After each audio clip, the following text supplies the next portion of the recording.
Traffic. இதுக்கெல்லாம் நடுப்புற ரோட்டோரமா ஒரு சின்ன ஸ்டால்ல கேழ்வரகு கூழ் விற்கிறத நீங்க பாத்திருப்பீங்க.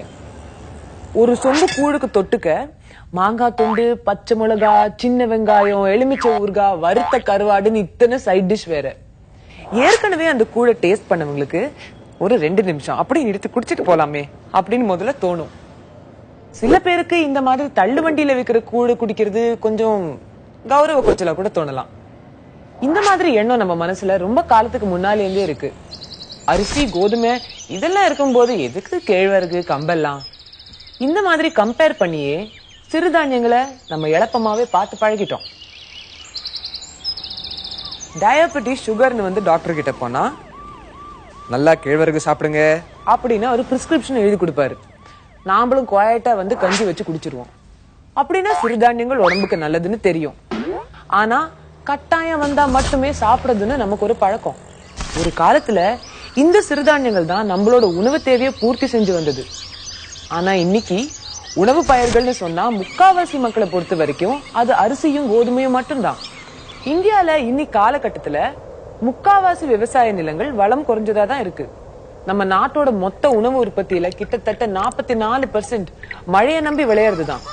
சிறுதானியங்கள் மட்டும் இல்ல, பருப்பு, எண்ணெய் விதைகள் இதெல்லாம் கூட முக்காவாசி பாசனம் இல்லாத வானம் பார்த்த பூமியில தான் விளையுது. குறிப்பா கேழ்வரகு, கம்பு, சோளம், திணை, சாமை, வரகு, குதிரைவாளி இந்த மாதிரியான சிறுதானியங்கள் பயிரிடப்பட்டு வருது. இதுல சில பயிர்கள் வளம் குறைஞ்ச மண்ணு, ஆல்கலைன் சாயில், அசிடிக் சாயில் இந்த மாதிரி எந்த மண்ணிலையும் செழிப்பா வளரக்கூடிய பயிர்கள். ராஜஸ்தானோட சாண்டி டெசர்ட்லயும் கம்பு விளையும். கரடு முரடு கல்லும் பாறையமா இருக்கிற இடத்துல கூட குதிரைவாளி நல்லாவே விளையும். இந்த மாதிரி இடங்கள்ல வேற பயிர்கள் வளர்க்கறதுக்கு வாய்ப்பே கிடையாது. நெல்லு, கரும்பு, வாழை இந்த மாதிரி பயிருக்கு எல்லாமே ஆவரேஜா 1000 இருந்து 2000 மில்லிமீட்டர் தண்ணி இருந்தா தான் நல்லா வளரும்.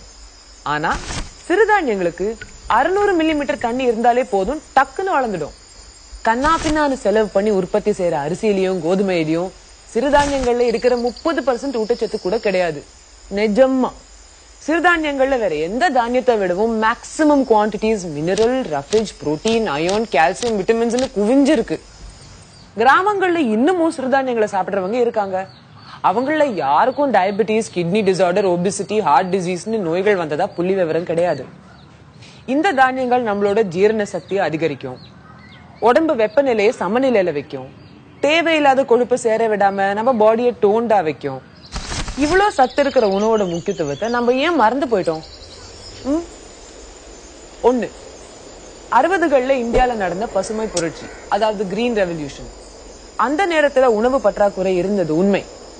இந்த உணவு பற்றாக்குறைக்கு தீர்வு காணணும் அப்படின்னு அன்னைக்கு இருந்த அரசாங்கத்தோட நோக்கமும் உண்மை.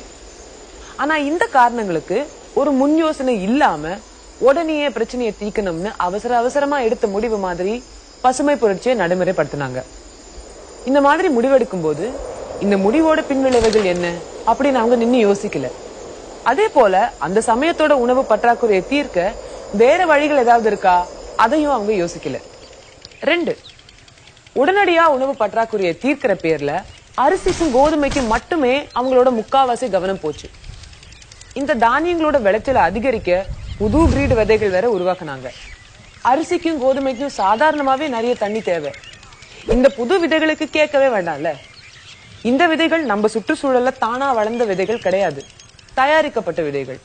அதனால நம்ம நிலத்துல இந்த விதைகள் ஒழுங்கா வளரணும்னா அதுக்கான பெஸ்டிசைட்ஸ் தேவை, வீடிசைட்ஸ் தேவை, ரசாயன உரங்கள் தேவை.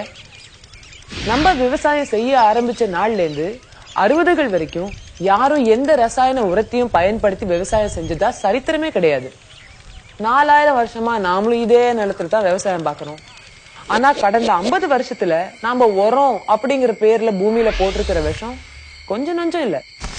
3. 1960கள்ல அரிசியும் கோதுமையும் வேண்டாம், நாங்க சிறுதானியங்களே வளர்க்கறோம் அப்படின்னு சொன்ன விவசாயிகளுக்கு அரசாங்கம் முக்காவாசி சலுகைகளை கொடுக்க மறுத்துருச்சு. சிறுதானியங்களுக்கு கிடைச்ச கொஞ்சம் சலுகையும் மொத்தமா மக்காசோளத்துக்கு மட்டுமே கிடைச்சது. இன்ஃபேக்ட் 1978ல பஞ்சம் வந்த போது ரேஷன் கார்டுல மக்காசோளம் தான் கொடுத்தாங்களாம். இதனால நிறைய இடத்துல மக்காசோளம் பயிரிட ஆரம்பிச்சாங்க. அதிகமா பயிரான மக்காசோளத்தை பவுடர் ஆக்கி கோழி தீவனமா வேற யூஸ் பண்ண ஆரம்பிச்சாங்க. தமிழ்நாட்டுல ஒரு காலத்துல 58,000 ஹெக்டேர் பரப்புல பயிரிடப்பட்ட மக்காச்சோளம் 10 வருஷத்துல இன்னைக்கு ஆல்மோஸ்ட் 2,87,000 ஹெக்டேர் பரப்புல பயிரிடப்படுது. இதெல்லாம் நடந்ததுனால மக்காசோளத்தை ஒதுக்கி வச்சுட்டு மத்த சிறுதானியங்களை மட்டும் பார்த்தா சுமார் 6,98,000 ஹெக்டேர் பரப்புல பயிரிட்ட காலம் போய் இப்போ கிட்டத்தட்ட 4,30,000 ஹெக்டேரா குறைஞ்சு போயிருக்கு. அரிசிக்கும் கோதுமைக்கும் உற்பத்தி செலவு அதிகமா இருந்தா கூட வீரிய விதைகள், நீர்ப்பாசனம், ரசாயன உரங்கள், ரசாயன பூச்சிக்கொல்லிகள் அப்படின்னு அரசாங்கத்தோட சலுகைகள் இங்கதான் அதிகமா இருக்கு. இதுவும் நல்ல உணவு தானே, அதிக விளைச்சல் வேற தருது. அரிசிக்கும் கோதுமைக்கும் முக்கியத்துவம் கொடுக்கறதுல தப்பொன்னும் இல்லையே. இப்படி நினைக்கிறதுல சிக்கல் இருக்கு. இந்தியாவோட பொருளாதார வளர்ச்சி கடந்த 10 வருஷம் ஸ்டெடியா ஏறிட்டே இருந்தாலும் நாட்டோட மக்கள் தொகையில ஆல்மோஸ்ட் 26%, அதாவது சுமார் 30 கோடி மக்கள் இன்னும் வறுமை கோட்டுக்கு கீழே தான் இருக்காங்க. அரிசியும் கோதுமையும் வெறும் உணவு பாதுகாப்புக்கும் அப்பா சாப்பாடு இருக்குப்பா அப்படின்னு ஒரு மேலோட்டமான ஒரு நம்பிக்கைக்கும் வேணா உத்தரவாதம் தரலாம். ஆனா ஊட்டச்சத்து நிறைஞ்ச உணவு, கால்நடைக்கான உணவு, லைவ்லிஹுட் அதாவது வாழ்வாதாரம், நம்ம நிலங்கள்ல தானா வளரக்கூடிய தன்மை, நம்ம சுற்றுச்சூழலோட பாதுகாப்பு, இதெல்லாம் தான் முக்கியம்னு நம்ம நம்பினா நம்ம முழு மனசோட சிறுதானியங்களை நோக்கி போக வேண்டிய நேரம் வந்தாச்சு. அண்ட் பை த வே நமக்கு நிறைய நேரம் இல்ல.